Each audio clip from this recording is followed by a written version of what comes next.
मंजिल मिल जाएगी एक दिन, भटकते भटकते ही सही। गुमराह तो वो हैं जो घर से निकलते ही नहीं। खुशियाँ मिल जाएगी एक दिन, रोते रोते ही सही। कमज़ोर दिल के हैं वो जो हंसने की सोचते ही नहीं। पूरे होंगे हर वो ख्वाब जो देखे हैं अंधेरी रातों में। ना समझ वो हैं जो डर से पूरी रात सोते ही नहीं। तो welcome to exam Guru tips and tricks railway group D NTPC परीक्षा सामान्य विज्ञान स्पेशल में आज हम बायोलॉजी के दो टॉपिक करेंगे, प्रमुख जीवधारियों का वर्गीकरण और कोशिका विज्ञान। दोनों टॉपिक इंपॉर्टेंट है। ग्रुप डी की बात करें 4 से 5 क्वेश्चन आपके यहाँ से बनेंगे। एनटीपीसी प्रीलिम्स की बात करें यहाँ से 2 से 3 क्वेश्चन आपके बनने वाले हैं। तो कितना इंपॉर्टेंट हो सकता है आपके लिए ये टॉपिक, ठीक है। वीडियो शुरू से अंत तक देखिएगा, स्किप मत करिएगा। और ये टॉपिक मैं कहाँ से करा रहा हूँ, अपने जनरल साइंस के पीडीएफ का। ये डेमो वीडियो आप कह सकते हैं। दोनों टॉपिक मैं कराऊंगा और पूरा डिटेल में पाने के लिए आप पीडीएफ ले सकते हैं। लिंक आपको डिस्क्रिप्शन में मिल जाएगा। और एक बात और मैं बोलना चाहता हूं, जितने भी लोग वीडियो देख रहे हो एक बार ध्यान से देखना, आपने चैनल को सब्सक्राइब किया कि नहीं। सब्सक्राइब नीचे रेड कलर का बटन दिख रहा होगा, ठीक। क्योंकि मैंने देखा 60% जो लोग मेरे वीडियोस देखते हैं वो चैनल को सब्सक्राइब ही नहीं करते। तो जल्दी से सब्सक्राइब कर लो, बेल का आइकन क्लिक कर लो, जिससे सारे वीडियोज की नोटिफिकेशन आपको मिलता रहे। ये पीडीएफ कहाँ से लेना, आपको लिंक आपको डिस्क्रिप्शन में मिल जाएगा, रेलवे स्पेशल। और मैं यहाँ पे गारंटी लेता हूँ, पहले भी मैंने बोला था 85% प्रश्न आपके इसी पीडीएफ से आने गारंटी। कैसे, किस प्रकार से पीडीएफ मिलेगा, आपको physics, chemistry, biology topic wise, chapter wise आपको वन लाइनर क्वेश्चन देखने को मिलेंगे। साथ में जैसे फिजिक्स खत्म होता है 500 important one liner question, chemistry खत्म होता है 500 important one liner question, biology के बाद आपको 500 वन लाइनर इंपॉर्टेंट क्वेश्चन। सारे जिस परीक्षाओं में जिसमें भी साइंस पूछे जाते हैं स्पेशली ये काम आने वाला है, ठीक है। स्पेशली रेलवे के लिए भी इंपॉर्टेंट है। तो जीव विज्ञान के 2 टॉपिक करेंगे। तो ज़्यादा एक्सप्लेन मैं नहीं करूंगा, वैसे ही पढ़ता चलो जाऊंगा, मतलब समझाते हुए, ठीक। फिजिक्स और केमिस्ट्री को मैंने अच्छे से आपको बताया था, दोनों टॉपिक कराया था। दोनों वीडियो आप जाके देखना, दोनों का लिंक मैं डिस्क्रिप्शन में डाल दूंगा। तो पहला क्वेश्चन है आपका, जीवधारी या फिर जीव विज्ञान शब्द का सर्वप्रथम प्रयोग किसने किया था। लैमार्क तथा ट्रेविरेनस ने किया था जीव विज्ञान यानी कि बायोलॉजी शब्द का सर्वप्रथम उपयोग। नेक्स्ट बात करें, जीव विज्ञान का जनक किसे कहते हैं। अरस्तु को मान जाते हैं, अरिस्टोटस, हम इनको इंग्लिश में लिखते हैं लेकिन हिंदी में हम अरस्तु ही बोलते हैं, ठीक है। जीव विज्ञान का जनक इनको मानते हैं। जंतु विज्ञान की बात करें, जंतु विज्ञान का जनक भी अरस्तु को ही माना जाता है। नेक्स्ट बात करें, आधुनिक वर्गीकरण का पिता या फादर ऑफ मॉडर्न टैक्सोनॉमी किसको बोलते हैं। लीनियस, कार्लोस लीनियस को बोलते हैं, ठीक। सारे इंपॉर्टेंट क्वेश्चन मैंने ऐड किए हैं जो आपके एग्जाम में आने वाले हैं और जो प्रीवियसली कहीं ना कहीं एग्जाम में पूछे गए हैं, ठीक। नेक्स्ट है, कार्लो लीनियस ने जो पुस्तक लिखी उसमें जीवधारियों को 2 भागों में बांटा। उस पुस्तक का क्या नाम था। तो सिस्टीमा नेचर में ये बुक थी कार्लोस लीनियस की, जिसमें इन्होंने वो कहा जीवधारियों को 2 भागों में बांटा था, ठीक है। और इन्हें ही आधुनिक वर्गीकरण का पिता भी बोलते हैं। नेक्स्ट क्वेश्चन है आपका, वनस्पति विज्ञान का जनक थियोफ्रेस्टस। मैंने आपको इसके पहले बताया था जीव विज्ञान और जंतु विज्ञान दोनों के जनक कौन थे, अरस्तु थे। लेकिन वनस्पति विज्ञान का जनक कौन थे, थियोफ्रेस्टस थे। नेक्स्ट, वैज्ञानिक नामकरण आपको पता है, जो मनुष्य का वैज्ञानिक नाम होता है उसकी बात करें तो आपको पता है क्या होता है, होमोसैपियंस, ठीक है। अब होमोसैपियंस 2 चीज़ें हो जाती हैं। अब यहाँ पे आपको समझने वाली बात है, यहाँ पे लिखा है वैज्ञानिक नामकरण। वैज्ञानिक नामकरण में पहला शब्द और दूसरा शब्द, यानी कि पहला शब्द और दूसरा शब्द क्या होता है। तो ध्यान रखिएगा, पहला शब्द जो होता है वो क्या होता है, पहला शब्द वंश का नाम होता है और दूसरा जो सैपियंस है वो जाति का नाम होता है। किसी भी चीज़ का वैज्ञानिक नाम लिखो 2 भागों में लिखा रहेगा, ठीक है। तो जैसे मनुष्य का वैज्ञानिक नाम होमो सैपियंस होता है तो होमो आपका वंश का नाम। आप ध्यान रखिएगा, डायरेक्ट क्वेश्चन पूछ ले मनुष्य के वंश का नाम क्या है वैज्ञानिक नाम से, तो होमो, ठीक है। या फिर पूछ ले वैज्ञानिक नामकरण में पहला शब्द क्या होता है, तो वंश का नाम होता है, दूसरा क्या होता है, जाति का नाम होता है। नेक्स्ट बात करें, मधुमक्खियों के अंदर बहुत इंपॉर्टेंट है ब्रांचेज, ठीक है। तो मधुमक्खियों के अध्ययन किसमें किया जाता है, एपी कल्चर के अंतर्गत मधुमक्खी पालन का अध्ययन किया जाता है। नेक्स्ट, रेशम कीट पालन का अध्ययन किया जाता है सेरी कल्चर के अंतर्गत। मत्स्य पालन का अध्ययन करते हैं पीसी कल्चर के अंतर्गत। कवकों का अध्ययन माइकोलॉजी के अंतर्गत। शैवालों का अध्ययन फाइकोलॉजी के अंतर्गत करते हैं। पुष्पों का अध्ययन करते हैं एंथोलॉजी के अंतर्गत। फलों के अध्ययन की बात करें तो पोमोलॉजी के अंतर्गत फलों का अध्ययन करते हैं हम। नेक्स्ट, पक्षियों के अध्ययन की बात करें तो ऑर्निथोलॉजी में पक्षियों का अध्ययन करते हैं। नेक्स्ट, कीटों के अध्ययन की बात करें तो एंटोमोलॉजी ध्यान रखिएगा, इसके अंतर्गत हम कीटों का अध्ययन करते हैं। नेक्स्ट बात करें वृक्षों व झाड़ियों के अध्ययन को क्या कहते हैं, डेंड्रोलॉजी। ठीक, क्या बोलते हैं, डेंड्रोलॉजी। सर्पों के अध्ययन को क्या कहते हैं, ओफियोलॉजी। नेक्स्ट छिपकली के अध्ययन को क्या कहते हैं, सोरोलॉजी। देखो कहीं पे भी कोई डाउट हो पीडीएफ को लेके कैसे लेना है क्या करना है, आप हमसे डायरेक्ट व्हाट्सअप कर सकते हो 8382811825। ठीक है, ये व्हाट्सअप पे आप कर सकते हो। ठीक है, एक मैसेज करना, मैं रिप्लाई जरूर दूंगा। नेक्स्ट बात करें कुछ प्रमुख वैज्ञानिक नाम। मैंने आपको बताया मनुष्य का वैज्ञानिक नाम होमो सैपियंस होता है, बिल्ली का फेलिस डोमेस्टिका होता है, ध्यान रखिएगा ये सारे इंपॉर्टेंट वाले हैं। गाय का बॉस इंडिकस होता है। ठीक, नेक्स्ट बात करें मेढक का राना टिग्रिना, ये तो आपको याद होगा। कुत्ता का कैनिस फैमिलीज होता है, मक्खी का मस्का डोमेस्टिका होता है, ये सारे वैज्ञानिक नाम है। आम का मैग्नीफेरा इंडिका आम का होता है, धान का ओराया सताइवा। नेक्स्ट सरसों का ब्रासिका कैंपिस्ट्रिस।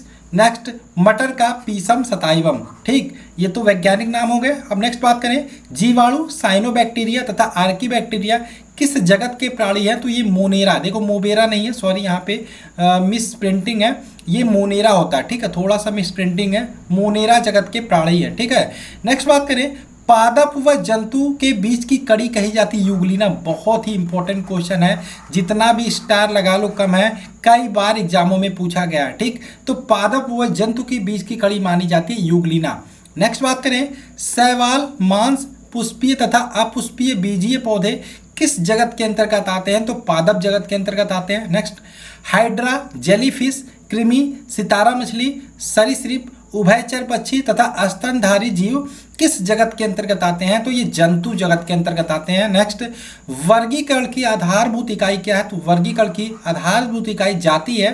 नेक्स्ट बात करें कवक की कोशिका भित्ति किससे बनी होती है, तो कवक की कोशिका की भित्ति की बात करें काइटिन की बनी होती है। नीलहरी शैवाल कई बार एग्जामों में पूछा गया, ये किससे संबंधित है, तो ये मोनेरा से संबंधित है। नेक्स्ट एक कोशिकीय जीव किसके अंतर्गत आते हैं, प्रोटिस्टा के अंतर्गत आते हैं, प्रोटिस्टा है। नेक्स्ट बात करें बहुकोशिकीय तथा यूकैरियोटिक जो जंतु होते हैं वो क्या होते हैं, एनिमिलिया जंतु होते हैं। ठीक, नेक्स्ट बात करें पौधे अर्धसूत्री विभाजन के लिए उपयुक्त भाग है, तो पौधे के अर्धसूत्री विभाजन के लिए जो उपयुक्त भाग है वो होता है परागकोश। क्या होता है, परागकोश होता है। नेक्स्ट आलू एक प्रकार का क्या है, तो आलू को ध्यान रखिएगा कंद है। नेक्स्ट अफीम वनस्पतिक अफीम का वानस्पतिक नाम है, तो अफीम का वानस्पतिक नाम क्या है, एम्बेलिका अफिसिनेलिस। ठीक है, एम्बेलिका अफिसिनेलिस अफीम का वानस्पतिक नाम है। ठीक, आगे चले थैलीफाइटा वर्ग के पौधे होते हैं, मुख्यतः जलीय होते हैं। नेक्स्ट जंतु जगत का सबसे बड़ा संघ कौन सा, तो आर्थ्रोपोडा सबसे बड़ा संघ है जंतु जगत का। नेक्स्ट ऑक्टोपस किस संघ का जंतु है, तो ऑक्टोपस मोलस्का संघ का जंतु है। आगे चले दूसरे टॉपिक पे, कोशिका विज्ञान बहुत इंपॉर्टेंट टॉपिक है कोशिका विज्ञान। ठीक, नेक्स्ट कोशिका का शक्ति गृह किसे बोलते हैं, या फिर ये पावर हाउस भी पूछा जाता है, पावर हाउस किसे बोलते हैं, तो ध्यान रखिएगा माइटोकॉन्ड्रिया को बोलते हैं। नेक्स्ट किसको कोशिका की आत्महत्या की थैली बोलते हैं, तो लाइसोसोम को कोशिका की आत्महत्या की थैली बोलते हैं। कौन सी कोशिका वनस्पति व पशु दोनों में उपस्थित होती है, ध्यान रखिएगा सूत्रकणिका दोनों में उपस्थित होती है, किसमें, वनस्पति और पशु दोनों में। नेक्स्ट बात करें कोशिका क्या है, कोशिका एक कोशिका जीवधारियों की रचनात्मक व कार्यात्मक इकाई है। क्या है, रचनात्मक व कार्यात्मक इकाई। नेक्स्ट कोशिका की खोज किसने व कब की, तो रॉबर्ट हुक ने की थी, कब, 1665 में, 1665 ईस्वी में। नेक्स्ट रॉबर्ट हुक ने कोशिका की खोज सर्वप्रथम की थी, ये तो आपको पता है, लेकिन सबसे पहले कहाँ पे खोजा था, तो बोतल की कॉर्क में खोज की थी। नेक्स्ट कोशिका का मुख्य भाग क्या होता है, केंद्रक होता है। नेक्स्ट केंद्रक में पाया जाने वाला जो होता है डीएनए आरएनए व गुणसूत्र, तीन चीजें पाई जाती हैं, डीएनए आरएनए व गुणसूत्र। नेक्स्ट इसके बारे में डीएनए आरएनए सबके बारे में अच्छे से पढ़ेंगे, जो टॉपिक आएगा। ठीक है, पीडीएफ में सारी चीज़ें डिटेल में दी हुई हैं। नेक्स्ट केंद्रक के मुख्यतः कितने भाग होते हैं, तो केंद्रक के मुख्यतः 4 भाग होते हैं। नेक्स्ट राइबोसोम किससे मिलकर बना होता है, तो राइबोसोम ध्यान रखिएगा आरएनए और प्रोटीन से मिलकर बनता है। नेक्स्ट माइटोकॉन्ड्रिया की खोज किसने की, अल्टमैन ने की थी। सबसे छोटी कोशिका होती है तो माइक्रोप्लाज्मा गैलाक्सेप्टिका सबसे छोटी कोशिका होती है। सबसे बड़ी कोशिका की बात करें तो शुतुरमुर्ग पक्षी के अंडा जो होता है वो सबसे बड़ी कोशिका होती है उसकी। नेक्स्ट, सबसे लंबी कोशिका सबसे लंबी कोशिका तंत्रिका कौन सी होती है? न्यूरॉन की होती है। ठीक है, तंत्रिका कोशिका की बात करें न्यूरॉन की होती है। नेक्स्ट, सेल वॉल किस में पाई जाती है? तो सेल वॉल पादप में पाई जाती है। हरे पौधे की भित्ति किसकी बनी होती है? तो हरे पौधे की भित्ति सेलुलोज की बनी होती है। ठीक है, सेलुलोज की बनी होती है। नेक्स्ट बात है, आपको पता है सेलुलोज की बनी होती है। जो हमारे पेज होते हैं कॉपियों में, किताबों में, उसमें भी सेलुलोज होता है। जो दीमक आपने देखा होगा, किताबों को, पेजों को दीमक कहा जाता है, तो दीमक जो होते हैं वो सेलुलोज का पाचन वो आसानी से कर लेते हैं, इसलिए कॉपियों के पन्नों को वो खाते रहते हैं। ठीक, नेक्स्ट, कोशिका भित्ति का क्या कार्य होता है? कोशिका भित्ति का क्या कार्य होता है? जीवाणु और कवक में कोशिका द्रव व जीव द्रव के बाहरी आघात से बचाना। ठीक, तो कोशिका भित्ति का क्या कार्य होता है? जीवाणु और कवक में कोशिका द्रव व जीव द्रव को बाहरी आघात से रक्षा करना। ठीक, नेक्स्ट, कोशिका में राइबोसोम के अनुपस्थिति में कौन सा कार्य नहीं होता? अगर जो कोशिका में राइबोसोम नहीं होगा तो प्रोटीन का संश्लेषण नहीं होगा। ठीक, नेक्स्ट बात करें, जीव द्रव्य का नामकरण किसने किया? पुरकिंजे ने किया था। जीव द्रव्य में अकार्बनिक और कार्बनिक यौगिक का अनुपात क्या होता है? 81:19 होता है। नेक्स्ट, कोशिका का अध्ययन किसके अंतर्गत किया जाता है? तो साइटोलॉजी, ध्यान रखिएगा, इसके अंतर्गत कोशिका का अध्ययन किया जाता है। सबसे लंबी कोशिका कौन सी होती है? तंत्रिका तंत्र की कोशिका होती है। कोशिका सिद्धांत का प्रतिपादन किसने किया था? स्लाइडन तथा स्वान ने किया था। नेक्स्ट, तारकाय या सेंट्रोसोम पाया जाता है तो केवल जंतु कोशिका में सेंट्रोसोम पाया जाता है या तारकाय पाया जाता है। नेक्स्ट, प्रोटीन की फैक्ट्री किसको बोलते हैं? राइबोसोम को बोलते हैं। नेक्स्ट बात करें, कोशिका के अणुओं का यातायात प्रबंधक किसको बोलते हैं? गाल्जी काय को बोलते हैं। ठीक, आगे बात करें, स्तनधारियों के आरबीसी में नहीं पाया जाता तो क्या नहीं पाया जाता? लाइसोसोम नहीं पाया जाता। नेक्स्ट, पत्तियों का हरा रंग होता है तो ध्यान रखिएगा क्लोरोफिल के कारण, जिसको हम पर्णहरित भी बोलते हैं। पादप की रसोई किसको बोलते हैं? तो पादप कोशिका, जो भी पादप यानी कि पौधे होते हैं उनकी रसोई बोलते हैं हरित लवक को। नेक्स्ट बात करें, टमाटर का लाल रंग किसके कारण होता है? लाइकोपिन के कारण। पत्तियों का रंग पीला किसके कारण होता है? कैरोटीन के कारण। गाजर का रंग भी कैरोटीन के कारण होता है। नेक्स्ट बात करें, मनुष्यों में गुणसूत्रों की संख्या होती है 46 होती है टोटल, 23 जोड़ी में होती है। वंशागति का वाहक किसे बोलते हैं? गुणसूत्रों को। नेक्स्ट बात करें, डीएनए की द्विकुंडलित यानी कि डबल हेलिक्स मॉडल का प्रतिपादन किसने किया था? तो वाटसन तथा क्रिक ने किया था। ठीक, प्रोटीन की बनने की अंतिम क्रिया को क्या कहते हैं? तो ट्रांसलेशन कहते हैं प्रोटीन बनने की अंतिम क्रिया को। नेक्स्ट, डीएनए का पूरा नाम डीऑक्सी राइबो न्यूक्लिक एसिड क्या है? Deoxy ribo nucleic acid. अगर जो आरएनए का पूछ ले, सिर्फ डीएनए का पूछा है आपसे, आरएनए का पूछ ले तो ध्यान रखिएगा आरएनए का क्या होता है? Ribo nucleic acid. क्या होता है? राइबो न्यूक्लिक एसिड आरएनए का फुल फॉर्म होता है। ठीक है, तो आशा है आपको ये वीडियो पसंद आई होगी। 2 टॉपिक मैंने कराए बायोलॉजी के। इसी प्रकार से सारे टॉपिक, जितने भी टॉपिक है आपको बायोलॉजी के पीडीएफ में मिल जाएंगे। साथ में लास्ट में मोस्ट इंपॉर्टेंट 500 क्वेश्चन भी देखने को मिल जाएगा। तो पूरा पीडीएफ कंप्लीट ले सकते हो। 130 पेज का पीडीएफ है, लिंक आपको डिस्क्रिप्शन में मिल जाएगा।